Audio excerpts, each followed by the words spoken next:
ሩምም አብረን ሄድ ነው ፈልገን ነው እኔም ፈልጌ ነው እና ከእሷ ጋር ደግሞ መሆን ስለምፈልግ ከዚህ በኋላ ሩታም ሄርሜላም በምንም አይነት መንገድ እንድትረብሹን አልፈልግም። ሰላም ጤና ይስጥልኝ። እንግዲህ የተከበራችሁ ቤተሰቦች እንዴት ናችሁ? ነው ያለው እግዚአብሔር ይመስገን። ቤተሰብ ማለት ነው እንግዲህ እና አብሬሽ እንደ ቀጠለ ነው። በነገራችን ላይ ቪዲዮን እስከ መጨረሻ አዩልኝ። ወደ መጨረሻ አካባቢ ነው ግልጽ ብሎ የና አብሬሽ አካሄዳቸው ሁሉ የሚመጣልኝ ማለት ነው ቤተሰብ። ስለዚህ ቪዲዮን ወደ መጨረሻው ብታዩት ያው ፈታ ትሉበታላችሁ ለማለት ያክል ነው። እና ቤተሰብ እንግዲህ አብሬሽ ምን አለ መግቢያው ላይ እኔ አስገድዳኝ አይደለም ወድጄ ፈቅጄ ፈልጌው ነው ይዣት ሩም የሄድኩት አላለም። ይሄ ማለት ምንድን ነው? ተገዶ ቪዲዮ ይዛበት ተናገር እንደምትለው ያስታውቃል። ምክንያቱም ሳመኝ ብላው ለምናው ነው፣ ንገራቸው እንጂ ለቤተሰቦች ብላ ለምና ነው። እንዴት ነው ታዲያ አብርሽ ወዶና ፈቅዶ ሩም ሄዶ የመጣው? ፊቱ ላይ እኮ ያስታውቃል።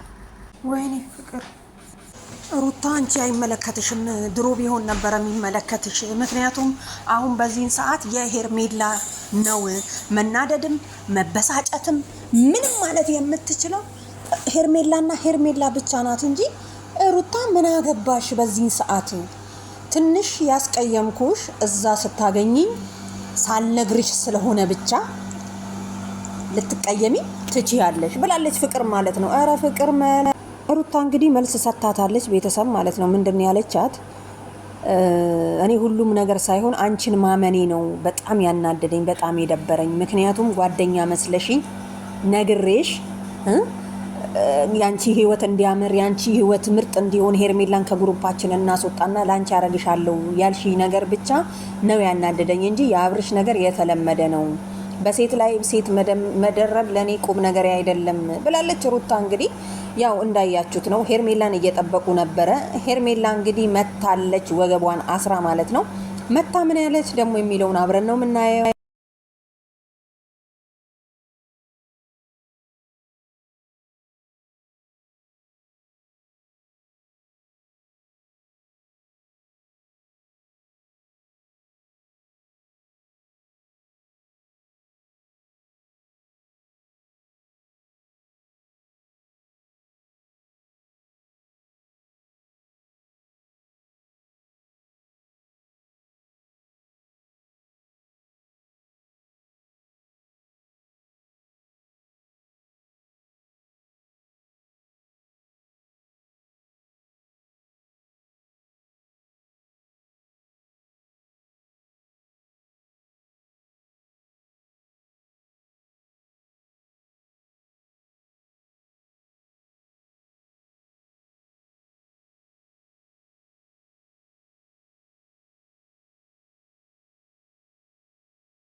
ይዤልሽ ልመጣ ነበር ቤተሰብ ማለት ነው። እኛ ሩታና ኤፍሬም ናቸው ከበጀርባ ያሉት ብለን እዚህ ጋር ስንቀውጠው ለካ ፍቅርና አብርሽ ፍቅር ቪዲዮውን ይዛ ሲጀመር ይዛውም ሄደችው ሩሙም ሄደችው እራሷ ፍቅር ናት። አመናችሁም አላመናችሁ በስተጀርባዋ ሰው ቢኖርም ማለት ነው። ለምን እንደሆነ ታውቃላችሁ?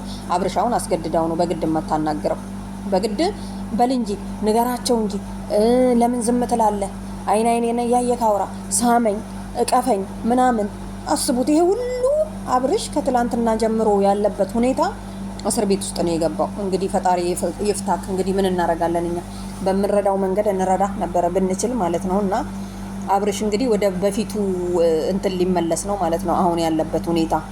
ስለዚህ ነቃ ብለክ እንደዛ በጣም ብዙ ነገር ስታወራ ነበር የሰማሁት። አሁን ታዲያ ምን ሆንክ? በሁለት ቀን ውስጥ ፍቅር ነው ማለት ነው። ደግሞ ምን ብትል ጥሩ ነው? ፍቅር እንኳን ብሎኝ እኮ አይጠራኝም፣ በስሜ አይጠራኝም። እና በምንድን ነው የጠራሽ? ባክሽ በምንሽ ነው የጠራሽ? ወይ ወዶሽ ሞተሻል ማለት ነው። ለማንኛውም ፍቅር ይመችሽ። እርሚም ጥላ ሄዳለች፣ ሩታም ሄዳለች። አብርሽና ፍቅርም ቀርተው አብርሽም ሄደ። እንግዲህ ፍቅር ብቻዋን ነበር እንትን ያለችው። ያው እኛ ፍቅራችንን እንቅጨበት፣ በቃ ተውን፣ ኮመንቱ ግን እኛን አትንኩን፣ የድሮ የልጅነቴ ነው ብላለች። ለማንኛውም ቤተሰብ ይመቻቸው።